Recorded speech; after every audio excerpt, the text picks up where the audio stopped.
So ನಾನು ರೀಸೆಂಟಾಗಿ ರಾಮೇಶ್ವರಂಗೆ ಹೋದಾಗ ಏನೆಲ್ಲ ಮಿಸ್ಟೇಕ್ ಮಾಡಿದೆ, ಆ ಮಿಸ್ಟೇಕ್ ನೀವು ಮಾಡಬಾರ್ದು ಅನ್ನೋದಕ್ಕೆ ಈ ವಿಡಿಯೋ. ಸೊ ಹಾಯ್ ಹಲೋ ನಮಸ್ಕಾರ ವೀಕ್ಷಕರೇ, ಮತ್ತೊಂದು ವಿಡಿಯೋಗೆ ಸ್ವಾಗತ ಸುಸ್ವಾಗತ.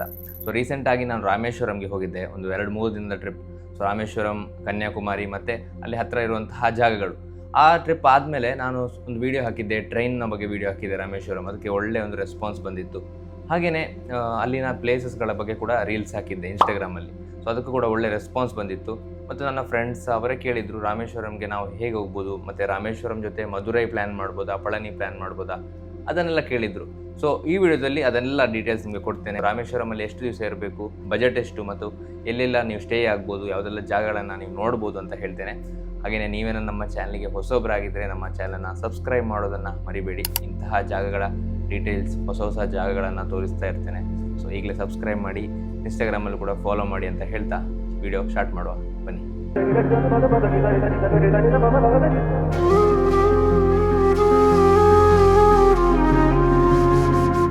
ಸೊ ಫಸ್ಟ್ಲಿ ನೀವು ರಾಮೇಶ್ವರಂಗೆ ರೀಚ್ ಆದಾಗ, ಸೊ ರಾಮೇಶ್ವರಂ ನೀವು ಬೆಳಿಗ್ಗೆ ರೀಚ್ ಆಗಲಿಕ್ಕೆ ಟ್ರೈ ಮಾಡಿ, ಅಥವಾ ಈವ್ನಿಂಗ್ ರೀಚ್ ಆದರೂ ಓಕೆ. ಈವ್ನಿಂಗ್ ರೀಚ್ ಆಗಿ ನೀವು ಫ್ರೆಶ್ ಅಪ್ ಆಗಿ ಬೆಳಿಗ್ಗೆ ಬೇಗ ನೀವು ಫಸ್ಟಿಗೆ ಹೋಗಬೇಕಾದಂಥದ್ದು ರಾಮನಾಥ ಸ್ವಾಮಿ ಟೆಂಪಲ್, ಅಂದರೆ ಈ ಜ್ಯೋತಿರ್ಲಿಂಗ ಇರುವಂತಹ ಟೆಂಪಲ್. ಸೊ ಜ್ಯೋತಿರ್ಲಿಂಗ ಇರುವ ಟೆಂಪಲಲ್ಲಿ ಫಸ್ಟಿಗೆ 4 o'clock to 6 o'clock ಬೆಳಿಗ್ಗೆ ನಿಮಗೆ ಸ್ಫಟಿಕಲಿಂಗ ದರ್ಶನ ಇರ್ತದೆ. ಆ ಸ್ಫಟಿಕಲಿಂಗ ದರ್ಶನಕ್ಕೆ 25 ರೂಪೀಸ್ ತೊಗೊಳ್ತಾರೆ ಆಯಿತಾ. ಈ ಸ್ಫಟಿಕಲಿಂಗ ದರ್ಶನ ಅಂತ ಹೇಳಿದರೆ ಒಂದು ಸ್ಫಟಿಕದಿಂದ ಮಾಡಿದಂತಹ ಶಿವಲಿಂಗವನ್ನು ತೋರಿಸ್ತಾರೆ, ಸಣ್ಣ. ಸೊ ಅದನ್ನು ನೀವು ನೋಡ್ಬೋದು. ಅದಕ್ಕೂ ಕೂಡ ದೊಡ್ಡದಾದಂತಹ ಒಂದು ಲೈನ್ ಇರ್ತದೆ. ಸೊ ಹಾಗಾಗಿ ಅಲ್ಲಿಗೆ ಹೋಗಬೇಕಂತ ಆದರೆ ಬೆಳಿಗ್ಗೆ 3:30 ಅಥವಾ 4 ಬೆಳಿಗ್ಗೆ ಬೇಗ 4ಗೆ ಹೋಗಿ ಲೈನಲ್ಲಿ ನಿಲ್ಲಬೇಕಾಗ್ತದೆ. ಸೊ 4ಗೆಲ್ಲ ನಿಂತರೆ ನಿಮಗೆ ಬೇಗ ಹೋಗ್ಬೋದು. ಅದೇ ಮೇಲೆ 5ಗೆಲ್ಲ ನಿಂತರೆ ನೀವು ತುಂಬ ಹೊತ್ತಾಗ್ತದೆ. ಸೊ ಹಾಗಾಗಿ 4ಗೆಲ್ಲ ನೀವು ಹೋಗಿ ಲೈನಲ್ಲಿ ನಿಲ್ಲಿ. ಸೊ ಅದಾದಮೇಲೆ ನೀವು ಅಲ್ಲಿಂದ ಅಗ್ನಿತೀರ್ಥಂ, ಅಲ್ಲಿಂದ ಹತ್ತಿರನೇ ಇರುವಂತಹ ಅಗ್ನಿತೀರ್ಥಂ. ಸೊ ಅಗ್ನಿತೀರ್ಥಂ ಅಂತ ಹೇಳುವಂಥದ್ದು ಅಲ್ಲಿನ ಒಂದು ಸಮುದ್ರ ಆಯಿತಾ. ಆ ಸಮುದ್ರದಲ್ಲಿ ನೀವು 3 ಸಲ ಮುಳುಗಿ ಎದ್ದರೆ ನಿಮ್ಮ ಪಾಪಗಳು, ಗೊತ್ತಿಲ್ಲದೆ ಮಾಡಿದಂತಹ ಪಾಪಗಳು ನಾಶ ಆಗ್ತದೆ ಅಂತ ಒಂದು ನಂಬಿಕೆ. ಸೊ ಹಾಗಾಗಿ ಅಲ್ಲಿ ಹೋಗಿ ನೀವು ನೀರಲ್ಲಿ ಮುಳುಗಿ, ಅದಾದಮೇಲೆ ಅಲ್ಲಿಂದ ಬಾಯಿಸ್ ಕುಂಡ್ ಅಥವಾ 22 ಕುಂಡ ಅಂತ ಇದೆ, 22 ಬಾವಿಗಳಿದೆ ಇಲ್ಲಿ. ಸೊ ಆ 22 ಬಾವಿಗಳ ನೀರು ನಿಮ್ಮ ಮೇಲೆ ಚಿಮುಕಿಸ್ತಾರೆ. ಸೊ ಅದೊಂದು ಅದ್ಭುತವಾದಂತಹ ಒಂದು ವಿಭಿನ್ನವಾದ ಅನುಭವ. ಸೊ ನನಗೆ ಇದು ಗೊತ್ತಿರಲಿಲ್ಲ. ಸೊ ಹಾಗಾಗಿ ನೀವೇನಾದರೂ ಹೋಗೋದಂತಾದರೆ ಇಲ್ಲಿಗೆ ಹೋಗಲೇಬೇಕು. ಫಸ್ಟಿಗೆ ನೀವು ರಾಮನಾಥ ಸ್ವಾಮಿ ಅಂದರೆ ಸ್ಫಟಿಕಲಿಂಗ ದರ್ಶನ ಮಾಡಿ, ಅದೇ ಡ್ರೆಸ್ಸಲ್ಲಿ ನೀವು ಅಗ್ನಿತೀರ್ಥಂಗೆ ಹೋಗಿ, ಅಗ್ನಿತೀರ್ಥಮಲ್ಲಿ ನೀರಲ್ಲಿ ಮುಳುಗಿ, ಸಮುದ್ರದ ನೀರಲ್ಲಿ ಮುಳುಗಿ, ಅದಾದಮೇಲೆ ಅಲ್ಲಿಂದ ಬಾಯಿಸ್ಕೊಂಡಿಗೆ 50 ರೂಪೀಸ್ ಎಂಟ್ರಿ ಫೀಸ್ ಇದೆ ಆಯಿತಾ. 50 ರೂಪೀಸ್ ಎಂಟ್ರಿ ಫೀಸ್. ಇದಕ್ಕಂತೂ ಲೈನ್ ತುಂಬ ದೊಡ್ಡದಿದೆ. ಹಾಗೆಯೇ ಅಲ್ಲಿನ ತೀರ್ಥವನ್ನು ಮನೆಗೆ ತಗೊಬೇಕಾದ್ರೆ ನಿಮಗೆ ಅಲ್ಲಿ ಸಾಕಷ್ಟು ಬಾಟಲ್ಗಳು ಕೂಡ ಮಾರ್ತಾ ಇರ್ತಾರೆ. ಸೊ ನೀವು ತಗೊಂಬರ್ಬೋದು. ಅಲ್ಲಿಂದ ಹೊರಗಡೆ ನೀವು ಬೇಕಿದ್ದರೆ ರೂಮ್ ಕಡೆ ಬರ್ಬೋದು, ಅಥವಾ ಅಲ್ಲಿ ಸಾಕಷ್ಟು ರೂಮ್ಗಳಿದೆ ಮತ್ತು ಲಾಕರ್ ರೂಮ್ಸ್ಗಳಿದೆ. ಅಲ್ಲಿ ನೀವು ಲಗೇಜ್ ಇಟ್ಟು ನೀವು ಅಲ್ಲಿ ಡ್ರೆಸ್ ಚೇಂಜ್ ಮಾಡಿ ಅದಾದಮೇಲೆ ಶಿವಲಿಂಗ ದರ್ಶನಕ್ಕೆ ಹೋಗ್ಬೋದು. ಶಿವಲಿಂಗ ದರ್ಶನ ನಿಮಗೆ ಬೆಳಿಗ್ಗೆ 6:30 ರಾತ್ರಿ ತನಕ ಇದೆ. ಬಟ್ ಶಿವಲಿಂಗ ದರ್ಶನ ನಿಮ್ಗೆ ಗೊತ್ತಿರೋ ಹಾಗೆ ಭಾರತದ 12 ಜ್ಯೋತಿರ್ಲಿಂಗಗಳಲ್ಲಿ ಒಂದು ಈ ರಾಮನಾಥ ಸ್ವಾಮಿ ಅಥವಾ ರಾಮೇಶ್ವರದಲ್ಲಿರುವಂತಹ ಶಿವಲಿಂಗ. ಸೊ ಹಾಗಾಗಿ ಎಲ್ಲ ಕಡೆಯಿಂದ ಜನರು ಇಲ್ಲಿ ಬರ್ತಾರೆ ನೋಡಲಿಕ್ಕೆ. ಸೊ ಹಾಗಾಗಿ ಇಲ್ಲಿ ಒಳಗಡೆ ಹೋಗೋದಂತಾದರೆ ಯಾವುದು ಮೊಬೈಲ್ ಕೂಡ ಕೊಂಡೋಗ್ಲಿಕ್ಕಿಲ್ಲ, ಅದೊಂದು ತುಂಬ ಜಾಗ್ರತೆ ಮಾಡಿ. ಮೊಬೈಲ್ ಯಾವುದು ಕೊಂಡೋಗ್ಲಿಕ್ಕಿಲ್ಲ. ಸೊ ಫಸ್ಟಿಗೆ ಬೆಳಿಗ್ಗೆ ಸ್ಫಟಿಕಲಿಂಗ ದರ್ಶನ ಮಾಡಿ 4 ಗಂಟೆಗೆ, ಅದಾದಮೇಲೆ ಅಗ್ನಿತೀರ್ಥಂ ಹೋಗಿ ಬಾಯಿಸ್ಕೊಂಡು ಹೋಗಿ, ಅದಾದಮೇಲೆ ಶಿವಲಿಂಗ ದರ್ಶನ ಮಾಡಿ ನೀವು ಒಂದು 10 ಗಂಟೆ 11 ಗಂಟೆ ಹೊತ್ತಿಗೆ ಹೊರಗೆ ಬರ್ತೀರ. ಹೊರಗೆ ಬಂದಾದಮೇಲೆ ಬ್ರೇಕ್ಫಾಸ್ಟ್ ಮಾಡಿ. ಅಲ್ಲಿ ಸಾಕಷ್ಟು ವೆಜ್ ಹೋಟೆಲ್ಗಳಿದೆ, ನಾನ್ ವೆಜ್ ಹೋಟೆಲ್ಗಳು 1-2 ಇದೆ ಅಷ್ಟೇ. ಬಟ್ ದೇವಸ್ಥಾನದ ಆಸ್ಪಾಸ್ನಲ್ಲಿ ಸಾಕಷ್ಟು ಒಳ್ಳೊಳ್ಳೆ ವೆಜ್ ಹೋಟೆಲ್ಗಳಿದೆ. ಸೊ ಅಲ್ಲಿ ನೀವು ಬ್ರೇಕ್ಫಾಸ್ಟ್ ಮಾಡಿ ಅಲ್ಲಿಂದ ಡೈರೆಕ್ಟಾಗಿ ನೀವು ಬೇರೆ ಪ್ಲೇಸಸ್ಗಳನ್ನು ನೋಡ್ಬೋದು. ಅಲ್ಲಿನ ಲೋಕಲ್ ಸೈಟ್ ಸೀಯಿಂಗ್ ನೋಡ್ಬೋದು, ಮತ್ತು ಸಾಕಷ್ಟು ಸಣ್ಣ ಸಣ್ಣ ದೇವಸ್ಥಾನಗಳು ಕೂಡ ಉಂಟು, ಅದನ್ನು ಕೂಡ ನೋಡ್ಬೋದು. ಹಾಗೆಯೇ ಅಲ್ಲಿಂದ ಸೀದಾ ಪಂಬನ್ ಬ್ರಿಡ್ಜ್ ಅಂತ ಇದೆ, ಪಂಬನ್ ಬ್ರಿಡ್ಜನ್ನು ಕೂಡ ನೋಡ್ಬೋದು. ನಾನು ನಿಮಗೆ ರೆಕಮೆಂಡ್ ಮಾಡೋದೇನೆಂದರೆ ಪಂಬನ್ ಬ್ರಿಡ್ಜನ್ನು ನೈಟ್ ಹೊತ್ತಲ್ಲಿ ನೋಡಿ. ನೈಟ್ ಹೊತ್ತಲ್ಲಿ ನೋಡಿದರೆ ಇನ್ನೂ ಅದ್ಭುತವಾಗಿರುತ್ತದೆ. ಈಗ ಹೊಸ ಒಂದು ಪಂಬನ್ ಬ್ರಿಡ್ಜನ್ನು ಓಪನ್ ಮಾಡಿದ್ದಾರೆ ಭಾರತ ಸರ್ಕಾರ. ಮ್ಯಾನ್ಯುವಲ್ ಏನಿತ್ತು ಈಗ ಅದನ್ನು ಆಟೋಮೆಟಿಕ್ ಮಾಡಿದ್ದಾರೆ. ಸೊ ಹಾಗಾಗಿ ಪಂಬನ್ ಬ್ರಿಡ್ಜನ್ನು ಖಂಡಿತ ನೀವು ಮಿಸ್ ಮಾಡಲೇಬಾರ್ದು. ಸಾಧ್ಯವಾದರೆ ಪಂಬನ್ ಬ್ರಿಡ್ಜ್ ಮೇಲೆ ಟ್ರೈನಲ್ಲಿ ಹೋಗುವಂತಹ ಪ್ರಯತ್ನ ಕೂಡ ಮಾಡಿ. ಸಾಕಷ್ಟು ಟ್ರೈನ್ಗಳಿಲ್ಲ, ಬಟ್ ಟ್ರೈ ಮಾಡಿ ನಿಮ್ಮ ಟೈಮ್ ಮ್ಯಾಚ್ ಆಗುವ ಹಾಗೆ. ಅದಾದಮೇಲೆ ಅಲ್ಲಿಂದ ಧನುಷ್ಕೋಡಿಗೆ ಹೋಗ್ಬೋದು. ನೀವೀಗ ಬೆಳಿಗ್ಗೆ ಬ್ರೇಕ್ಫಾಸ್ಟ್ ಮಾಡಿ ಆದಮೇಲೆ ಅಲ್ಲಿಂದ ಡೈರೆಕ್ಟಾಗಿ ಧನುಷ್ಕೋಡಿಗೆ ಹೋಗ್ಬೋದು. ಧನುಷ್ಕೋಡಿಗೆ ಹೋಗೋದಂತಾದರೆ ನಿಮಗೆ ಆಟೋದಲ್ಲಿ ಆದರೆ 1000 ರೂಪೀಸ್ ಆಗ್ತದೆ. ಹಾಗೆ ನೀವು ಪಬ್ಲಿಕ್ ಟ್ರಾನ್ಸ್ಪೋರ್ಟಲ್ಲಿ ಹೋಗೋದಂತಾದರೆ ನಿಮಗೆ 30-40 ರೂಪೀಸಲ್ಲಿ ಹೋಗಿ ಬರ್ಬೋದು. ಸೊ ಹೋಗಿ ಬರ್ಬೋದು ಕೇಳಿ, 20 ಹೋಗಲಿಕ್ಕೆ 20 ಬರಲಿಕ್ಕೆ. ಅದೇ ಆಟೋ ಆದರೆ 1000 ರೂಪೀಸ್, 500 ಹೋಗಲಿಕ್ಕೆ 500 ಬರಲಿಕ್ಕೆ. ಸೊ ನಾನು ಸೋಲೋ ಆಗಿದ್ದರಿಂದ ಬಸ್ಸಲ್ಲಿ ಹೋದದ್ದು. ಸೊ ನೀವು 4 ಜನ ಆದರೆ ಆಟೋದಲ್ಲಿ ಖಂಡಿತ ಹೋಗ್ಬೋದು. ಸೊ ಧನುಷ್ಕೋಡಿ ಹೋದ್ಮೇಲೆ ನೀವು ಲಾಸ್ಟ್ ಲ್ಯಾಂಡ್ ಆಫ್ ಇಂಡಿಯಾ ಮಾತ್ರ ಅಲ್ಲ, ಅಲ್ಲಿ ಪಾಳು ಬಿದ್ದಂತಹ ಚರ್ಚ್ ಕೂಡ ಉಂಟು. ಲಾಸ್ಟ್ ಟೈಮ್ ಸುನಾಮಿ ಬಂದಾಗ ಅದೆಲ್ಲ ಕೊಚ್ಚಿ ಹೋಗಿತ್ತು. ಅದಾದಮೇಲೆ ಅಲ್ಲಿ ಶ್ರೀರಾಮನ ಪಾದ ಕೂಡ ಉಂಟು. ಇದೆಲ್ಲ ಜಾಗವನ್ನು ನೀವು ಅಲ್ಲಿ ನೋಡ್ಬೋದು. ಹಾಗೆಯೇ ನೀವೇನಾದರೂ ಶಾಪಿಂಗ್ ಮಾಡೋದಂತಾದರೆ, ಮೆಮೊರಿಗೆ ಏನಾದರೂ ತರಬೇಕಂತ ಆದರೆ ರಾಮೇಶ್ವರಂನಲ್ಲಿ ಸಾಕಷ್ಟು ಶಾಪಿಂಗ್ಗಳು ಉಂಟಾಯ್ತಾ. ಈ ಸೀಶೆಲ್ ಆಗಿರ್ಬೋದು, ಮ್ಯಾಗ್ನೆಟ್ಸ್ ಆಗಿರ್ಬೋದು, ಹಾಗೆಯೇ ಬೇರೆ ಬೇರೆ ರೀತಿಯ ನಮಗೆ ಮೆಮೊರಿಯಾಗಿ ಏನು ತರ್ಬೋದು ಅದೆಲ್ಲ ಉಂಟಲ್ಲಿ. ಸೊ ಇದಿಷ್ಟು ಡೇ 1ನಲ್ಲಿ. ಸೊ ಡೇ 1ನಲ್ಲಿ ನೀವು ರಾಮನಾಥ ಸ್ವಾಮಿಯಲ್ಲಿ ಸ್ಫಟಿಕಲಿಂಗ ದರ್ಶನ ಮಾಡಿ, ಅಗ್ನಿತೀರ್ಥಂ, ಬಾಯ್ಸ್ ಕುಂಡ್ ಅಂದರೆ 22 ಕುಂಡ, ಅದಾದಮೇಲೆ ಶಿವಲಿಂಗ ದರ್ಶನ ಮಾಡಿ, ಅಲ್ಲಿಂದ ಬ್ರೇಕ್ಫಾಸ್ಟ್ ಮಾಡಿ ನೀವು ಧನುಷ್ಕೋಡಿಗೆ ಹೋಗ್ಬೋದು. ಧನುಷ್ಕೋಡಿಯಿಂದ ವಾಪಸ್ ಬಂದು ಒಂದು 5 ಗಂಟೆ ಹೊತ್ತಿಗೆ ವಾಪಸ್ ಬಂದು ಅಲ್ಲಿಂದ ಪಂಬನ್ ಬ್ರಿಡ್ಜ್ ಕಡೆ ಹೋಗಿ ನಿಮ್ಮ ಡೇಯನ್ನು ಫಿನಿಷ್ ಮಾಡ್ಬೋದು. ಸೊ ಪಂಬನ್ ಬ್ರಿಡ್ಜಿಂದ ರಾಮೇಶ್ವರಂಗೆ ಇರೋದು 7 ಕಿಲೋಮೀಟರ್ಸ್ ಅಷ್ಟೇ. ಸೊ ನೈಟ್ ಹೊತ್ತಲ್ಲೇ ಹೋಗಿ ವಾಪಸ್ ನೀವು ರೂಮ್ ಕಡೆ ಬರ್ಬೋದು. ಸೊ ಧನುಷ್ಕೋಡಿ ಹೋಗೋದಂತ ಆದರೆ ನಿಮಗೆ 6 o'clock to 5 o'clock ತನಕ ಮಾತ್ರ ಆಯಿತಾ. ಅದಾದಮೇಲೆ ಅಲ್ಲಿ ಎಂಟ್ರಿ ಇಲ್ಲ. ಸೊ ಡೇ 2 ಅಲ್ಲಿ ನೀವು ಫಸ್ಟಿಗೆ ಬೆಳಿಗ್ಗೆ ಎದ್ದು ಒಂದು 8 ಗಂಟೆಗೆ ಎದ್ದು ಲೋಕಲ್ ದೇವಸ್ಥಾನ ಯಾವುದಿದೆ ಅದನ್ನೆಲ್ಲ ನೋಡ್ಬೋದು. ಈ ಪಂಚಮುಖಿ ಹನುಮಾನ್ ಟೆಂಪಲ್ ಇದೆ. ಈ ಪಂಚಮುಖಿ ಹನುಮಾನ್ ಟೆಂಪಲ್ನ ವಿಶೇಷತೆ ಏನಂದರೆ, ಈ ರಾಮಾಯಣದಲ್ಲಿ ನೀವು ಕೇಳಿರ್ಬೋದು ರಾಮ ಸೇತು ನಿರ್ಮಾಣ ಮಾಡಿದರು ಅಂತ ರಾಮ. ಸೊ ಅದಕ್ಕೆ ನಿರ್ಮಿಸಿದಂತಹ ಕಲ್ಲುಗಳೇನಿದೆ, ಈ ತೇಲುವ ಕಲ್ಲುಗಳೇನಿದೆ, ಫ್ಲೋಟಿಂಗ್ ಸ್ಟೋನ್ಸ್ ಅಂತ ಏನು ಹೇಳ್ತೇವೆ, ಅದನ್ನು ನೋಡಲಿಕ್ಕೆ ನಿಮಗೆ ಸಿಗ್ತದೆ ಈ ಪಂಚಮುಖಿ ಹನುಮಾನ್ ದೇವಸ್ಥಾನದಲ್ಲಿ. ಅದಾದಮೇಲೆ ಅಲ್ಲಿಂದ ಕೋದಂಡರಾಮ ಸ್ವಾಮಿ ಟೆಂಪಲ್ ಇದೆ. ಇದು ಕೂಡ ಹನುಮಾನ್ ದೇವರಿಗೆ ಅರ್ಪಿಸಿದಂತಹ ದೇವಸ್ಥಾನ, ಕೋದಂಡರಾಮ ಸ್ವಾಮಿ. ಸೊ ಇಲ್ಲಿನ ವಿಶೇಷತೆ ಏನಂದರೆ, ರಾವಣನ ತಮ್ಮ ವಿಭೀಷಣ ಏನಿದ್ದಾರೆ, ರಾಮನ ಸೇನೆಯನ್ನು ಸೇರಿದಂತಹ ಜಾಗ ಈ ಕೋದಂಡರಾಮ ಸ್ವಾಮಿ ದೇವಸ್ಥಾನ ಅಂತ ಹೇಳ್ತಾರೆ.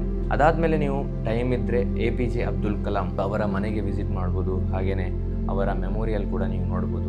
ರಾಮೇಶ್ವರದಲ್ಲೇ ಇದೆ, ಈ ರೈಲ್ವೆ ಸ್ಟೇಷನ್ ಹತ್ರನೇ ಇದೆ. ಸೊ ಇಷ್ಟು ಜಾಗಗಳನ್ನು ನೀವು ನೋಡ್ಬೋದು. ಸೊ ಸೆಕೆಂಡ್ ಡೇ ಮಧ್ಯಾಹ್ನ ತನಕ ಇಷ್ಟು ಜಾಗಗಳನ್ನು ನೋಡ್ಬೋದು. ಅದಾದಮೇಲೆ ಅಲ್ಲೇ ಊಟ ಮಾಡಿ ಅಥವಾ ರಾಮೇಶ್ವರಮಲ್ಲೇ ಊಟ ಮಾಡಿ ಅಲ್ಲಿಂದ ಸೀದಾ ನೀವು ಮಧುರೈ ಕಡೆ ಹೋಗ್ಬೋದು. ಮಧುರೈ ಹೋಗುವಂತಹ ಸಾಕಷ್ಟು ಬಸ್ಗಳುಂಟು, ಹಾಗೆಯೇ ಟ್ರೈನ್ ಕೂಡ ಉಂಟು. 1:30ಗೆ ರಾಮೇಶ್ವರದಿಂದ ಮಧುರೈಗೆ ಟ್ರೈನ್ ಕೂಡ ಉಂಟು. ಸೊ ಅದರಲ್ಲಿ ಕೂಡ ನೀವು ಹೋಗ್ಬೋದು, ಅಮೃತ ಎಕ್ಸ್ಪ್ರೆಸ್ ಅಂತ. ಸೊ ಅದರಲ್ಲಿ ಹೋಗಿ ನೀವು ಮಧುರೈ ಒಂದು 170 ಕಿಲೋಮೀಟರ್ ಇದೆ. ಸೊ ಅಲ್ಲಿ ನೀವು ಇಳಿದು ಅಲ್ಲಿ ರೂಮ್ ತಗೊಂಡು ನೀವು ಮಧುರೈನ ಸ್ಟ್ರೀಟ್ಸನ್ನು ತಿರುಗ್ಬೋದು ಮತ್ತು ಜಾಗಗಳನ್ನು ನೋಡ್ಬೋದು. ಸೊ ಅಲ್ಲಿ ಫ್ರೆಶ್ ಅಪ್ ಆಗಿ next day Madurai Meenakshi temple ಖಂಡಿತ ವಿಸಿಟ್ ಮಾಡಲೇಬೇಕು. ಸೊ ಇಷ್ಟನ್ನೆಲ್ಲ ನಾನು ನಿಮಗೆ ಪ್ಲೇಸಸ್ ಟು ವಿಸಿಟ್ ಅಲ್ಲಿ ಹೇಳ್ತಾ ಇದ್ದೇನೆ.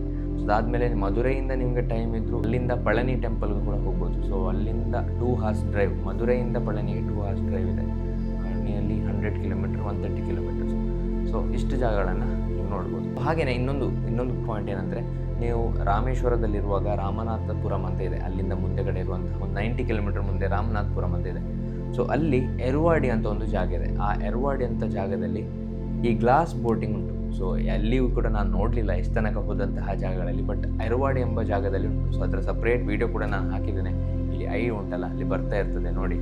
ಸೊ ಗ್ಲಾಸ್ ಬೋಟಿಂಗಲ್ಲಿ ನೀವು ಅಲ್ಲಿ ಹೋದರೆ ನಿಮಗೆ 200 rupees ಕೊಟ್ಟರೆ ನಿಮಗೆ ಸಮುದ್ರದ ಒಳಗಡೆ ಇರುವಂತಹ ಕೋರಲ್ಸ್ ಮತ್ತು ಈ ಫಿಶಸ್ ಮತ್ತು ಒಳಗಡೆ ಏನೆಲ್ಲ ಇದೆ ಅದನ್ನೆಲ್ಲ ನೀವು ನೋಡ್ಬೋದು. ಬೋಟಲ್ಲಿ ಕೂತ್ಕೊಂಡು ಕೆಳಗಡೆ ಗ್ಲಾಸಿಂದನೇ.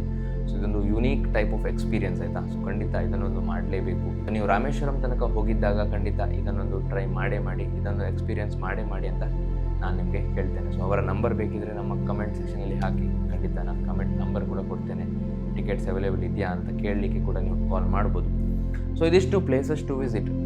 ಈಗ ನಾವು ಬರುವ ಸ್ಟೇ ಆಪ್ಷನ್. ಸೊ ಸುಮಾರು ಜನರಿಗೆ ಕ್ವಶನ್ ಇರೋದು, ನನ್ನ ಇನ್ಸ್ಟಾಗ್ರಾಮ್ ಮೆಸೇಜಲ್ಲಿ ಸುಮಾರು ಕ್ವಶನ್ ಮಾಡೋದು, ಬುಕ್ಕಿಂಗ್ ಆನ್ಲೈನ್ ಮಾಡಬೇಕಾ ಆಫ್ಲೈನ್ ಮಾಡಬೇಕಾ ಅಂತ. ಬಟ್ ನಾನು ಹೇಳೋದೇನೆಂದರೆ, ನೀವು ಸೀಸನ್ ಅಲ್ಲ ಅಂತ ಆದರೆ ನೀವು ಆಫ್ಲೈನೇ ಬುಕ್ ಮಾಡಿ. ಯಾಕಂದರೆ ನಾನು ಬುಕ್ ಮಾಡಿದಂತಹ ಹೋಟೆಲ್ ಹೊರಗಡೆಯಿಂದ ತುಂಬ ಚೆನ್ನಾಗಿರ್ತದೆ, ರೂಮ್ ಅಂತೂ ಕ್ಲೀನೇ ಇರೋದಿಲ್ಲ. ಸೊ ಹಾಗಾಗಿ ನೀವು ಒಳ್ಳೆ ಅಲ್ಲಿ ಹೋಗಿ ಆಫ್ಲೈನಲ್ಲಿ ರೂಮನ್ನು ನೋಡಿ ಅದಾದಮೇಲೆ ರೂಮ್ ಬುಕ್ ಮಾಡೋದು ಬೆಟರ್ ಅಂತ ಹೇಳ್ತೇನೆ.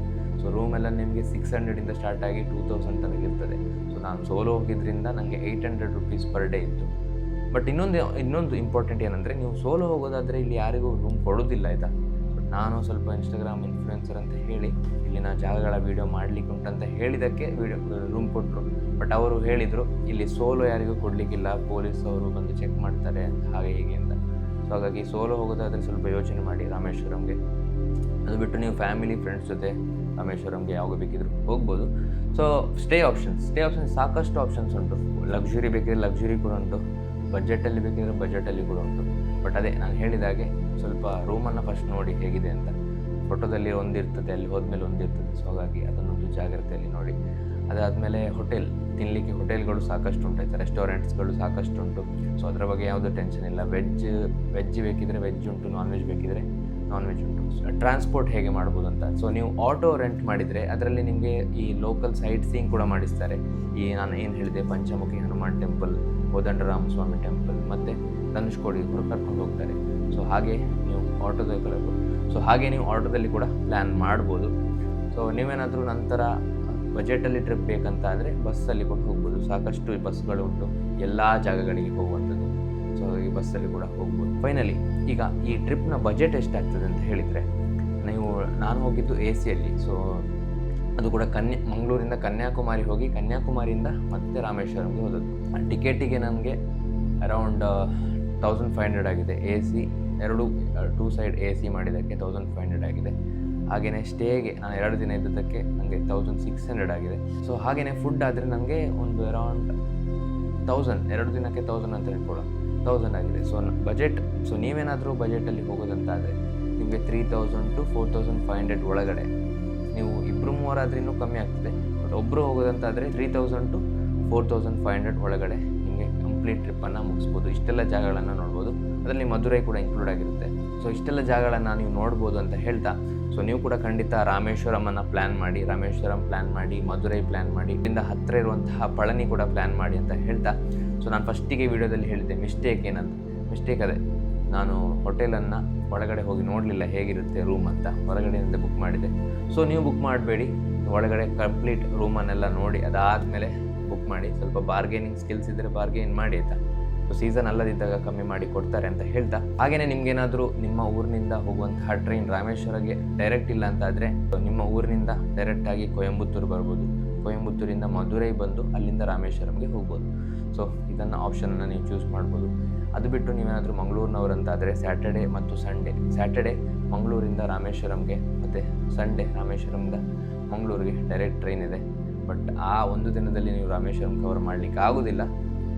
ಬಟ್ ನಾನಾಗಲೇ ಹೇಳಿದಾಗೆ ನೀವು ಈ ಲಿಂಕಿಂಗ್ ಟ್ರೈನ್ಸ್ ಏನಿದೆ ಅದನ್ನು ಚೂಸ್ ಮಾಡಿ ನೀವು ಟ್ರಾವೆಲ್ ಮಾಡ್ಬೋದು ಅಂತ ಹೇಳ್ತಾ, ಇವತ್ತಿನ ಈ ವಿಡಿಯೋದಲ್ಲಿ ಇಷ್ಟೇ. ಈ ವಿಡಿಯೋ ನಿಮ್ಗೆ ಇಷ್ಟ ಆಗಿದ್ದರೆ ವಿಡಿಯೋಗೊಂದು ಲೈಕ್ ಮಾಡಿ, ಶೇರ್ ಮಾಡಿ, ಸಬ್ಸ್ಕ್ರೈಬ್ ಮಾಡಿ ಅಂತ ಹೇಳ್ತಾ, ನೆಕ್ಸ್ಟ್ ಯಾವ ಜಾಗದ ನಿಮಗೆ ಐಟನರಿ ಬೇಕು ಅಂತ ಕೂಡ ಹೇಳಿ. ಸೊ ಇದು ತುಂಬ ಡಿಮ್ಯಾಂಡಲ್ಲಿತ್ತು. ಸೊ ಹಾಗಾಗಿ ನಾನು ಸಪ್ರೇಟ್ ಒಂದು ದಿನ ತಗೊಂಡು ಈ ರಾಮೇಶ್ವರಂನ ಕರೆಕ್ಟಾದ ಒಂದು ಐಟನರಿ ನಿಮಗೆ ಕೊಟ್ಟಿದ್ದೇನೆ. ಸ್ವಲ್ಪ ಫಾಸ್ಟ್ ಹೇಳಿದ್ದೇನೆ, ಯಾಕೆಂದರೆ ಈ ವಿಡಿಯೋ ಲೆಂತಿ ಮಾಡಲಿಕ್ಕೆ ನನಗೆ ಇಷ್ಟ ಇಲ್ಲ. ಸೊ ನಿಮಗೆ ಯಾವುದು ನಾನು ಸಣ್ಣ ಪಾರ್ಟಾಗಿ ಕೊಟ್ಟಿದ್ದೇನೆ. ಸೊ ನಿಮ್ಗೆ ಯಾವ ಪಾರ್ಟ್ ಬೇಕು ಅದನ್ನು ನೀವು ಚೂಸ್ ಮಾಡ್ಬೋದು. ಪ್ಲೇಸಸ್ ಟು ವಿಸಿಟ್ ಆದರೆ ಅದನ್ನು ನೋಡ್ಬೋದು. ಹಾಗೆಯೇ ಸ್ಟೇ ಆಪ್ಷನ್ ಆದರೆ ಅದು ಕೂಡ ನೋಡ್ಬೋದು. ಸೊ ಇಲ್ಲಿ ಕೆಳಗಡೆ ಪಾರ್ಟ್ಸ್ ಇರ್ತದೆ. ಸೊ ಪಾರ್ಟ್ಸ್ ಮೇಲೆ ಚೂಸ್ ಮಾಡಿದರೆ ನಿಮ್ಗೆ ಯಾವ ಪಾರ್ಟ್ ಬೇಕು, ಯಾವ ಇಂಪಾರ್ಟೆಂಟ್ ಪಾರ್ಟ್ ಬೇಕು ಅದನ್ನೆಲ್ಲ ನೋಡ್ಬೋದು. ಸೊ ಹಾಗಂತ ಹೇಳ್ತಾ ನೆಕ್ಸ್ಟ್ ವಿಡಿಯೋದಲ್ಲಿ ಸಿಗುವ. Until then see you, take care, bye bye.